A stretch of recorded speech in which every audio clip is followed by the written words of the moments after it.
name is Ben Thompson, my guest. Political analyst Sam Riddle joining me. We're looking at institutional support or institutional role in the comeback of the city of Detroit. Yesterday, I was in Troy, the Kresge headquarters. The headquarters is the Crisis Foundation. Moderating a panel of foundation leaders or with foundation leaders talking about their role in the comeback of Detroit. And much of that conversation, 95% of that conversation last night in Troy was focused on poverty and economic inequality. Leaders from the Knight Foundation, the Ford Foundation, the Hudson Weber Foundation, the Kresge Foundation were all assembled looking at their own contributions in the recovery of Detroit. And today we're premising that, looking back, but also the larger question of institutional support here for Detroit, the role of universities and the role of institutions. Well, you know, Bankole, when I looked at the notes I took, I was amazed at how scarce they were on this subject matter before I came into the studio this morning. Right. What I had in my notebook was a simple sentence. It simply said, foundations. They go through a grassroots orientation to get a perspective from those all too often simply rendered as objects. In other words, the people of the community that they want to inflict themselves upon. Because understand, these foundations, they basically inflict themselves on the community. And it would be great if it were good news, but you come into a Detroit and whatever foundation you are, the first thing you should do is not talk to those who've made a career and a niche market out of hustling the foundations for their own narrow ends. But you should legacy donations, legacy donors, if you will, or legacy whatever you call that. But you need to speak to the people in that community, a real cross section of them, to really determine the needs. You look at the data. You know that Detroit is America's #1 poverty-ridden city. You look at the data. You know that Detroit is maybe the blackest city in terms of population in America. So you combine the issues of race and poverty, wealth inequality, and you have a challenge. Schools that don't work, right? Unemployment. It's a perfect place for the philanthropist foundation class to visit itself upon. But what occurs is there's often a hookup that determines where these dollars go that result in nothing being done other than lining the pocket of these folks that hustle the foundation. No question, there are foundation hustlers. Of course, we won't name names, but you know what I'm talking about. Sam, I think your point is noted. It's interesting because I remember several years ago, I sat with Michael Brennan, who was the head of the United Way for Southeast Michigan, and he was pitching me, what the work that they're doing and so forth, and, trying to get a story out of me. Let's just call it a spade a spade. And my question to him and his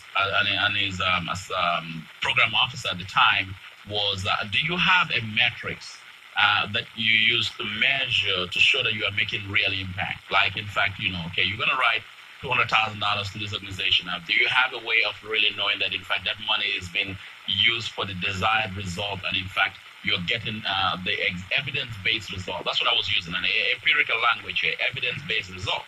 And basically, his response was in mixed. One, we try to do our best to, really make sure that they do what they say they're doing. But the other response, hinged more on legacy donation. Okay, you're Sam Riddle, you've been aligned, so, it's a tradition that we must write a check to you. We'll continue to write a check to you because even if we have more evidence-based result, we'll just continue to do so. And I think that happens in Detroit. It's not a foreign idea. And it's bad policy. And it's a waste of money more often than not. So when you mention United Way to me, that's the wrong one to mention if I can digress for about 30 seconds.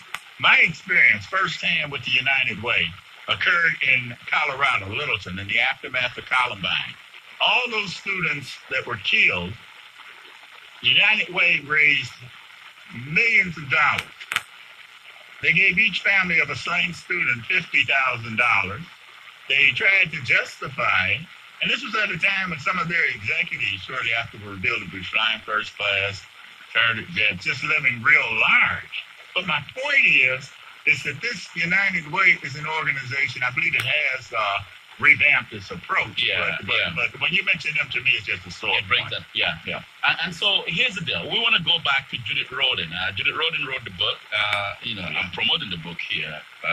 The University and Urban Revival, Out of the Ivory Tower and Into the Streets. And this is in terms of the examples she set in Philadelphia when she was president of the University of Pennsylvania, and the work that she did, major financial commitment from the university into the neighborhoods. And listen to her own words in terms of what she thinks, and think about the institutions we have in Detroit, the foundations, the universities. Of course, the only thing that comes to mind for us as far as the university in Detroit, we have University of Detroit, but we have a public university, Wayne State. Well, let me tell you what Wayne State President Roy Wilson told the Detroit News. I'm going to read it right here. He told the Detroit News in response to the decline in Black Detroiters' enrollment at the university. This is what Roy Wilson told the Detroit News. Just because we are located in the city doesn't mean we should mirror the population of the inner city. When you look at the urban research universities, our peers across the country, they are also in similar environments, and yet their African-American numbers are very similar to ours. In fact, we may be one of the most diverse research universities in the country. If that's the case, that's a national disgrace. But he said, just because we are located in the city doesn't mean we should mirror the population of the inner city. That's from Wayne State President Roy Wilson from this article about Black Detroiters, the decline in Black Detroiters. So when you hear that, Sam, it's a sharp departure from the university, from the former president of the University of Pennsylvania, Judith Rodin's understanding of community equity, social equity, and the role of the universities in community empowerment. But what it is also is a denial of self. This is a Black president of a university, Wayne State, again, located in America's blackest and poorest city, actually running from self to demonstrate to others that even though I'm Black, color doesn't mean anything to me. Well, that is ludicrous on its face. And he should not be adopting such a reactionary position. This denial of self and where you are is, to me, a transgression that is unforgivable. Yeah. Let's take a listen to Judith Rodin. Please listen to this. This is not just the president of any college. She's the former president of an Ivy League school, where you expect really no action, because we say Ivy League schools, leaders, they live in an ivory tower and all that stuff. But listen, she's speaking like the president of the president of an urban university, or someone who understands what equity means in urban communities. Take a listen. Have a future as a truly great university in a disintegrating community in an economically weakening city, even if we were foolish enough to want such a thing. We needed to become a force for strengthening our community and building its efficacy. We needed to focus on the economic vigor of Philadelphia. We needed to be a partner, and we needed others to partner with us. Penn found that, like all anchor institutions, it had a crucial role to play, but sometimes we played the preacher, and other times we stepped back into the choir. And in the process, we demonstrated just what powerful an impact a university can have when it accepts that its destiny is intertwined with that of its neighbors. Not just an impact on the city, but also on the commitments of its students, who, because of our engagement, entered their post-Penn lives better prepared, as Gandhi said, to become the change that they wish to see in the world. To build a more vibrant urban core, we worked on safety and security, on housing and economic development, on public education and employment. We also learned that it's relatively easy to have great ideas for this work, but it's extraordinarily hard to implement them. Action, implementation, and execution, after all, are what matters. Of course, whenever I hear the word execution, I'm reminded of that famous quip by John McKay, who went from coaching national championship football teams at Southern Cal to coaching the NFL expansion Tampa Bay Buccaneers, who lost their first 26 games. During that losing streak, which stretched over 2 full seasons, a reporter once asked McKay what he thought of his team's execution. Without missing a beat, McKay replied, "I'm very much in favor of it." Now, I can tell you that when Penn first proposed devoting substantial resources towards making these kinds of investments, many members of our academic community were not much kinder. Although they didn't call for the execution of Penn's leaders, they often did wonder, sometimes aloud, what we were smoking. This is definitely not work for the faint of heart. Nonetheless, we mobilized ourselves to be an economic engine that could power renewal, and we put our own skin in the game. Specifically, we focused on 5 areas, and not piecemeal, and this is crucial, but comprehensively, simultaneously, and aggressively. We systematized and integrated all of our interventions, looking over and over again for leverage to create a dynamic multiplier effect. Let me just say a word about each of the 5. First, we would restore clean, safe, well-lit, and green streets and neighborhoods. Second, we would work to provide high-quality, diverse housing choices, both homeownership and rental, across a spectrum of options and price points. Third, we would revive commercial activity and accelerate overall economic development that would put back into the local neighborhoods the opportunity to expand and grow. Fourth, we would invest in and improve the local public schools. And fifth, we would collaborate with city, government, private sector, private developers, new startups, mature companies, everyone, to help Philadelphia realize its own economic growth aspirations. Let's bring it back to the panel. We'll come back to Judy Rodin here. The 5 points, I'm listening to a former president of the university speak. It sounds like listening to someone who is either the mayor of a city or an urban leader who understands the challenges of addressing economic inequality. This is the 5 points that she unveiled is taking almost ownership of the city of Philadelphia.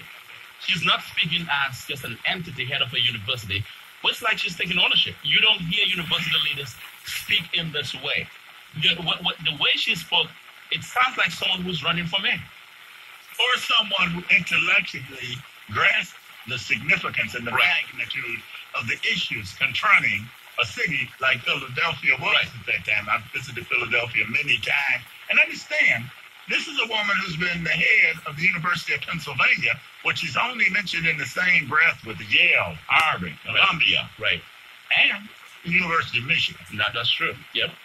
And so when you look at the type of intellect it requires to head that type of institution, and she's not in denial about meeting the challenge of confronting the issues of wealth inequality and systemic racism that flourished, then that says a lot about academic leadership, what it can be. You will not hear the president of Wayne State talk about poverty, housing, and all those challenges, just as Judith Rodin indicated. I still could not, wrap my head around the comments that Wayne State President Roy Wilson told the Detroit News, just because we are in an inner city. Just because we are located in the city doesn't mean we should mirror the population of the inner city. I still cannot get my head around that. If he were a white person making that same statement, they would call it racist. He would be called a racist. There would be demonstrators outside of his office. That is true. And because every civic leader here will be up in arms. But because he wears the cloak of blackness, but is not of the black community, he can get away. He gets a pass with that crap. Yeah, and he shouldn't. Well, that's true. If a white university president had said this in the Detroit News or any of the papers, saying just because we are located in the city doesn't mean we should mirror the population of the inner city, every civic leader here would have stand up.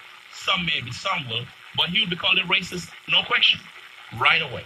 Absolutely.